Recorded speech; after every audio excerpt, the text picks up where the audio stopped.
I already did the two Nates bit for the Mickey 17 review. I'm not doing it again.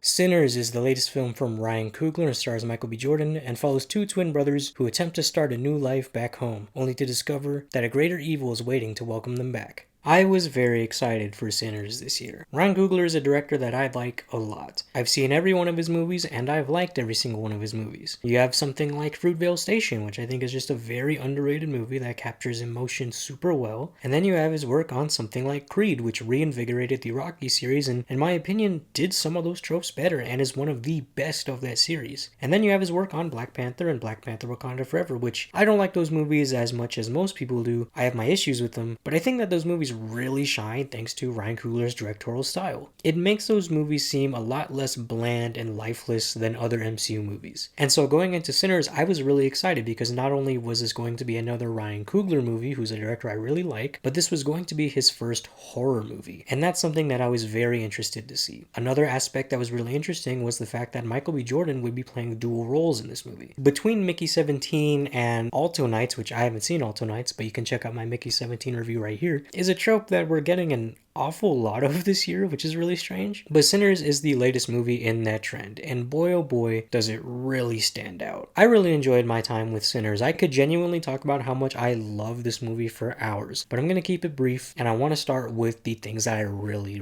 liked. To get the obvious out of the way, this is another Ryan Coogler home run. He makes excellent use of the Southern Gothic genre, which is a genre that I really love. Last year, I wrote a feature script in the Gothic Western genre, which shares a lot of the same tropes with the Southern Gothic genre. So watching Ryan Coogler really feast on what makes this genre so good was a treat to see, especially on the big screen. And that's something that I think you definitely should seek out. I watched this movie in the Cinemark XD format, which isn't quite the IMAX format, but the closest IMAX theater is quite far from me, so this was the best I could get. And man, does he really just make great use of the large picture format. If you can, I highly recommend seeing this movie in the largest format possible. Not only does this movie look incredible, it was shot on film, but Ryan Coogler makes great use of the aspect ratios and the music especially to really help convey the message of the story. And so when you're seeing a movie in IMAX or XD, not only are you getting better picture, but better sound, and that's really what elevates this movie. A big chunk of this movie is all about music, and anytime that music is played in this movie, it is a sort of spiritual experience. There is a sequence in this movie that is dedicated to the magic of music, and man, I'm not going to say exactly what happens in it, but you'll know exactly what I'm talking about when you see it. It was something that I was just left jaw-dropped watching. It was a great sequence, not only film-wise, but music-wise. I cannot understate just how important music is to this story. And another thing that people sort of expect from this movie, Michael B. Jordan is amazing in it. We've known for a while that he's a great actor, and this is just another notch on his belt for a great role in his filmography. He's able to make these two brothers, Smoke and Stack, shine independently of each other. They spend a good chunk of this movie separated, which could have been an easy cop-out for like the effects and to just make it easier to film. But really, Smoke and Stack are two completely different people. You see that in the way that they conduct business, the way that they interact with the supporting cast, which I will definitely talk about soon, and just their general demeanors. And when they share the screen together, I think that's when it becomes even more magical. We know that Michael B. Jordan is a super charismatic actor, and he just doubles up on that here. But while on the subject of actors that stood out, I do want to talk about Miles Catan. This is his first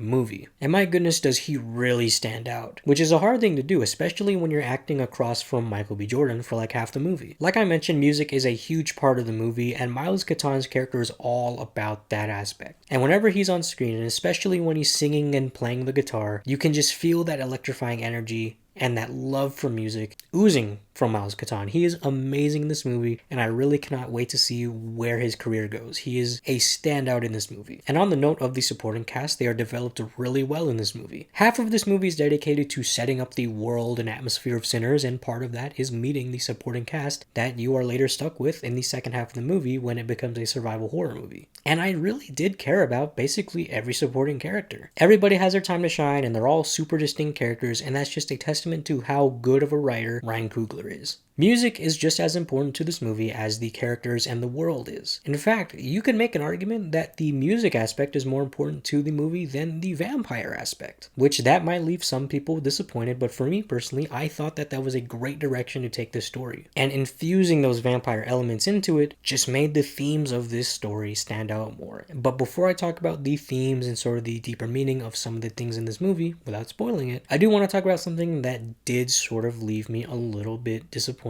And it's not something that's super big. This movie's still getting a really high score. It's not something that really took me out, but I do want to say that the vampire element and the horror element didn't quite fit into the movie as well as I think it could have been. Whenever the vampires do appear on screen, it is sort of a tonal whiplash. And I think that sort of has to do with the fact that Ryan Coogler is doing such an amazing job at building up the world that when a vampire shows up, I sort of forgot that vampires were going to be in the movie, period. And I was like, oh, yeah, well, that's a little strange. Not to say that it's necessarily a bad thing, but I think that the footing for the vampires wasn't as strong as the Southern Gothic setup of the first half. I think that once the vampires really did become part of the story as a whole, it worked just as well as the rest of the movie. But I think that when the characters are talking about garlic and wooden stakes and holy water and all that, I was sort of like, oh, okay, well, this is, yeah, it's a vampire movie. And it felt a little bit generic, which I think stands out because the rest of this movie is just so creatively done. So when my main complaint is that the movie uses tropes from the horror genre, I think that that's still not a bad thing. If you were going into this movie for a vampire movie, you might be a little bit disappointed to know that they are only really in the second half of the movie, but when they're there, they really, really shine. And that sort of leads me into the themes of the movie and why I liked it so much. Don't worry, this is a spoiler-free review, so I won't talk specifically about what happens in the movie, but I do want to say that the use of vampires in this movie as a device was so well done. In this movie, the vampires suck the blood of their victims and use them until they don't need them anymore. And in a way, they sort of represent the cultural appropriation, especially of black culture and music. Like I've been saying this whole review, music is super important to this movie. And I think that their inclusion really made the messaging of this movie super easy to consume. It sort of makes me wish that the vampires weren't included as much in the marketing in the movie. I can't really talk about too much of the vampires, if that makes sense. Like the trailers for this movie genuinely tell a little bit too much, but also not that much at all. So I'm being a little bit careful on what I do say. But yes, the vampires and their representation in this movie is just spectacular.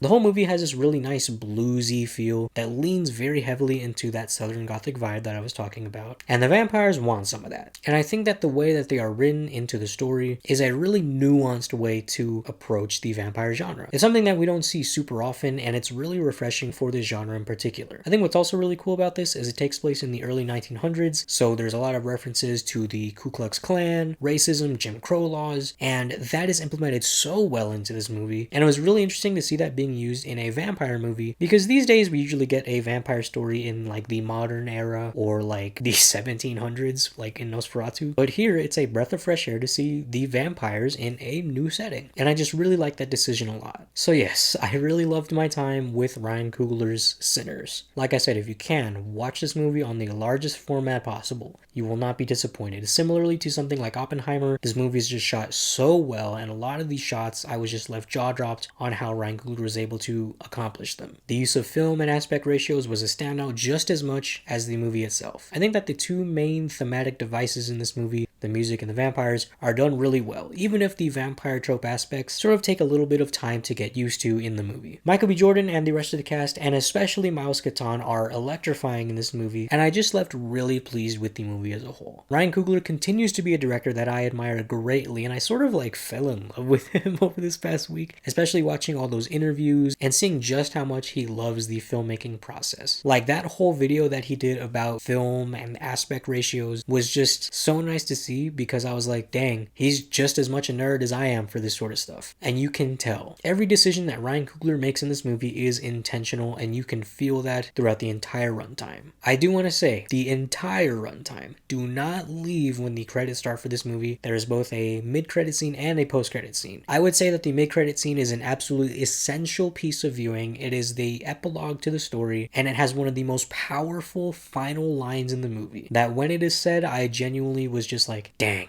I audibly said, dang.